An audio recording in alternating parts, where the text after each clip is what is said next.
সুপ্রিয় দর্শক, আসসালামু আলাইকুম। সবাইকে স্বাগতম জানাচ্ছি আজকের গুরুত্বপূর্ণ সংবাদে। প্রথমেই জানিয়ে দিচ্ছি সংবাদ শিরোনাম। ইসরায়েলের সবচেয়ে বড় সাইবার হামলা ইরানি হ্যাকারদের। এদিকে ইয়েমেনে সৌদি আরবের বিমান হামলা। অপরদিকে লেবাননে ইসরায়েলি হামলায় নিহত ৩।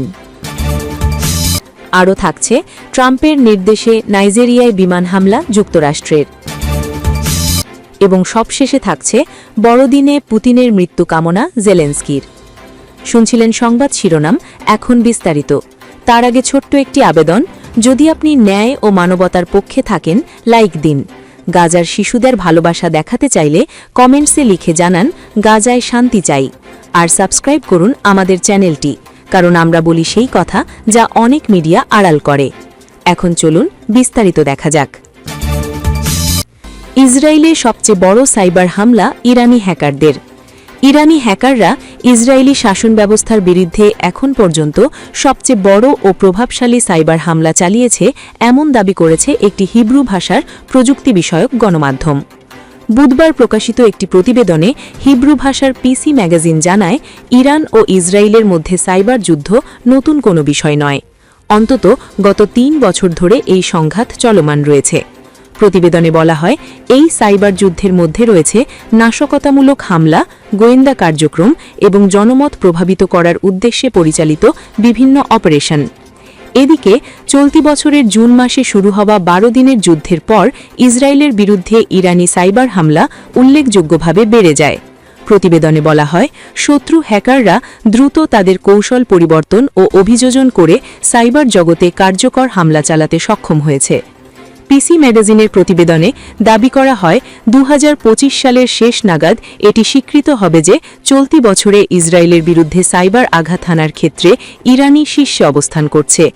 যদিও তেল আবিব নিজেকে প্রযুক্তিগতভাবে উদ্ভাবনী এবং সাইবার নিরাপত্তায় নেতৃত্বদানকারী দেশ হিসাবে তুলে ধরে। প্রতিবেদনে আরও উল্লেখ করা হয়, জুন মাসে জায়নিস্ট শাসন ব্যবস্থার বিরুদ্ধে সাইবার হামলার সংখ্যা হঠাৎ করেই বেড়ে যায়। এতে সবচেয়ে বেশি ক্ষতিগ্রস্ত হয় ছোট ও মাঝারি আকারের বিভিন্ন প্রতিষ্ঠান। হ্যাকারদের লক্ষ্যবস্তুতে ছিল ল ফার্ম, নির্মাণ প্রতিষ্ঠান, মানব সম্পদ সেবাদাতা সংস্থা এবং লজিস্টিক্স সেবা প্রদানকারী কোম্পানিগুলো। একই সঙ্গে কাস্টমস ক্লিয়ারিং প্রতিষ্ঠান ও যোগাযোগ অবকাঠামো সংক্রান্ত কোম্পানিগুলোকেও দখলে নেওয়ার দাবি করা হয়। প্রতিবেদনের আরেক অংশে ইসরায়েলের বিরুদ্ধে সবচেয়ে বড় সাইবার আঘাত হানার জন্য দায়ী কয়েকটি হ্যাকিং গ্রুপের নাম উল্লেখ করা হয়েছে। বলা হয়েছে, বিপুল সংখ্যক হামলার মধ্যে কয়েকটি গ্রুপ বিশেষভাবে নজর কেড়েছে। এর মধ্যে রয়েছে Muddy Water, Charming Kitten, Dark Beat, Phoenix Cyber Storm এবং সবচেয়ে উল্লেখযোগ্যভাবে হানজালা। এদিকে ইয়েমেনে সৌদি আরবের বিমান হামলা। ইয়েমেনের দক্ষিণাঞ্চলীয় হাদ্রামাউতে বিমান হামলা চালিয়েছে সৌদি আরব। ইয়েমেনের বিচ্ছিন্নতাবাদীরা এই হামলার দায় সৌদি আরবের ওপর চাপিয়েছে। ফরাসি বার্তা সংস্থা এএফপি শুক্রবার এই তথ্য দিয়েছে। প্রতিবেদনে বলা হয়েছে, একদিন আগে সৌদি আরব ইয়েমেনের বিচ্ছিন্নতাবাদীদের তাদের সাম্প্রতিক দখলকৃত এলাকা ছেড়ে যাবার আহ্বান জানায়। সেই আহ্বানের পরদিন সৌদি আরবের বিমান এসব এলাকায় হামলা করে। বর্তমানে ইয়েমেনের আন্তর্জাতিকভাবে স্বীকৃত জনসরকারের প্রধান সমর্থক দেশ হল সৌদি আরব। তাৎক্ষণিকভাবে হতাহতের কোনো খবর পাওয়া যায়নি, তবে গত কয়েক বছর শান্ত থাকা ইয়েমেনে এই হামলার কারণে নতুন উত্তেজনার আশঙ্কা দেখা দিয়েছে। ১ দশকেরও বেশি সময় ধরে চলা এই সংঘাতে ইরান, সৌদি আরব সহ আঞ্চলিক বিভিন্ন শক্তি জড়িত। বিচ্ছিন্নতাবাদীদের অগ্রযাত্রা আন্তর্জাতিকভাবে স্বীকৃত জনসরকারের মধ্যে প্রতিদ্বন্দ্বী গোষ্ঠীগুলোর ওপর চাপ বৃদ্ধি করেছে। ইয়েমেনের সরকার বিভিন্ন গোষ্ঠীর সমন্বয়ে গঠিত, যার মধ্যে বিচ্ছিন্নতাবাদীরাও আছে। ইরান সমর্থিত হুথি বিদ্রোহীদের বিরোধিতা এই সরকারের একতা বজায় রেখেছে। বিচ্ছিন্নতাবাদীদের সংবাদ মাধ্যম অ্যাডেন ইন্ডিপেন্ডেন্ট জানিয়েছে, হাদ্রামাউতের ওয়াদি নাহাবে হাদ্রামি এলিট ফোর্সেসের ওস্থানে সৌদি বিমান হামলা চালিয়েছে। এছাড়া আমিরাত সমর্থিত সাউদার্ন ট্রানজিশনাল কাউন্সিল জানিয়েছে, ওই এলাকায় 2টি বিমান হামলা হয়েছে। বৃহস্পতিবার সংঘর্ষের পর ওই এলাকায় বিমান হামলা করা হয়েছে। হাদ্রামাউতের এক মালিক কর্মকর্তা জানিয়েছেন, সংঘর্ষের পর স্থানীয় উপজাতীয় নেতা এলাকা ছেড়ে চলে গেছেন।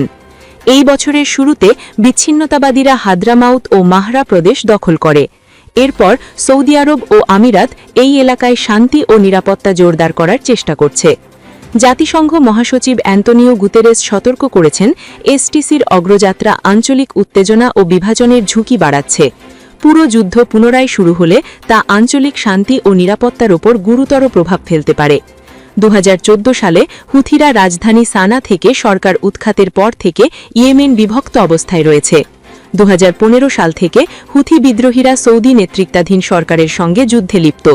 সংঘাতে লক্ষ লক্ষ মানুষ নিহত হয়েছে এবং ভয়াবহ মানবিক সংকট সৃষ্টি হয়েছে। তবে 2022 সালের পর জাতিসংঘের মধ্যস্থতায় যুদ্ধবিরতি কার্যকর হওয়ায় সংঘর্ষ কিছুটা কমেছে। অপরদিকে লেবাননে ইসরায়েলি হামলায় নিহত 3। লেবাননের দক্ষিণাঞ্চল ও সিরিয়া সীমান্ত সংলগ্ন এলাকায় ইসরায়েলের হামলায় কমপক্ষে 3 জন নিহত হয়েছেন। অন্যদিকে ইসরায়েলের দাবি, তারা ইরানের অভিজাত কুদস ফোর্সের একজন সদস্য ও হিজবুল্লাহর একজন যোদ্ধাকে লক্ষ্য করে এই হামলা চালিয়েছে।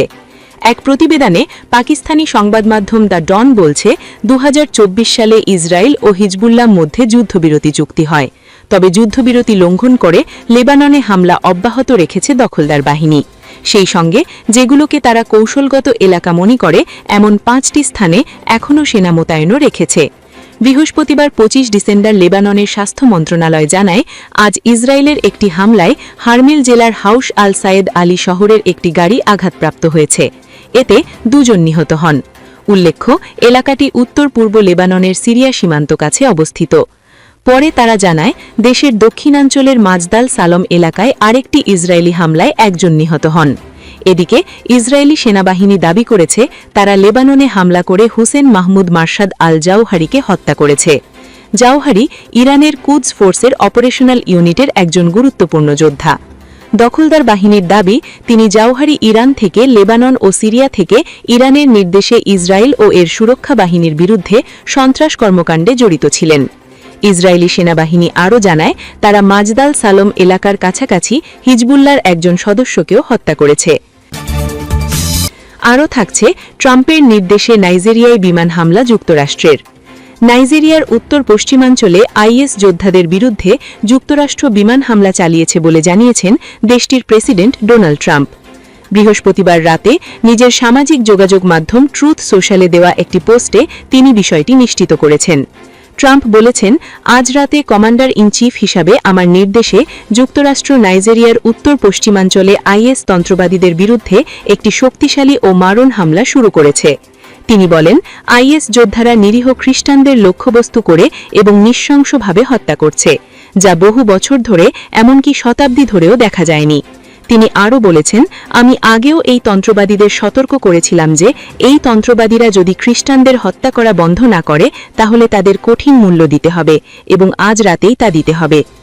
আফ্রিকায় অভিযানের দায়িত্বে থাকা মার্কিন সামরিক বিভাগের আফ্রিকম এক্সে দেওয়া একটি পোস্টে বলেছে, নাইজেরিয়ার কর্তৃপক্ষের অনুরোধে বিমান হামলা চালানো হয়েছে এবং এতে বহু আইএস তন্ত্রবাদী নিহত হয়েছে। মার্কিন প্রতিরক্ষা মন্ত্রী পিট হেগসেথ সোশ্যাল মিডিয়ায় লিখেছেন, নাইজেরিয়ার সরকারের সমর্থন ও সহযোগিতার জন্য কৃতজ্ঞ। হামলার দিকে ইঙ্গিত করে আরও হবে বলেও সতর্ক করেছেন হেগসেথ, তবে এই বিষয়ে বিস্তারিত কিছু জানাননি তিনি। এবং সবশেষে থাকছে, বড়দিনে পুতিনের মৃত্যু কামনা জেলেনস্কির। বড়দিন উপলক্ষে দেওয়া বার্তায় রাশিয়ার প্রেসিডেন্ট ভ্লাদিমির পুতিনের মৃত্যু কামনা করেছেন ইউক্রেনের প্রেসিডেন্ট ভলোদিমির জেলেনস্কি। তিনি তার শুভেচ্ছা বার্তায় বলেছেন, আমাদের জন্য রাশিয়া এতে সহ্য বয়ে আনলেও তারা আমাদের সবচেয়ে মূল্যবান জিনিস দখল ও সেখানে বোমা হামলা করতে পারেনি। তা হল ইউক্রেনীয়দের মন, একে অপরের প্রতি বিশ্বাস ও ঐক্য। সরাসরি নাম উচ্চারণ না করে পুতিনের মৃত্যু কামনা করে জেলেনস্কি বলেছেন, আজ আমরা সবাই একটি স্বপ্নই দেখি, সবার জন্য আমাদের একটি প্রত্যাশা, তার ধ্বংস হোক, মৃত্যু হোক। বড়দিনের আগ মুহূর্তে ইউক্রেনের বিভিন্ন জায়গায় ব্যাপক মিসাইল ও ড্রোন হামলা চালায় রাশিয়া। এতে 3 জন নিহত হয়েছে এবং বেশিরভাগ অঞ্চল বিদ্যুৎ বিচ্ছিন্ন হয়ে গেছে। বড়দিনের আগে এমন হামলার নিন্দা জানিয়ে জেলেনস্কি বলেছেন, বড়দিনের আগ সন্ধ্যায় রাশিয়া আবারও দেখিয়েছে তারা সত্যিকারের কি। রাশিয়া ব্যাপক বোমা বর্ষণ করেছে, শত শত শহীদ drone, ballistic missile, Kinzhal missile হামলা করেছে, সবকিছু ব্যবহার করেছে। ধর্মবিহীনরা এভাবেই আঘাত করে। 2022 সালের 24 ফেব্রুয়ারি ইউক্রেনে পূর্ণমাত্রার সামরিক হামলা চালানোর নির্দেশ দেন পুতিন। এরপর প্রায় 3 বছর ধরে ইউক্রেনে যুদ্ধ করছে তার সেনারা। এই সময়ে ইউক্রেনের 20% অঞ্চল দখল করেছে রাশিয়া।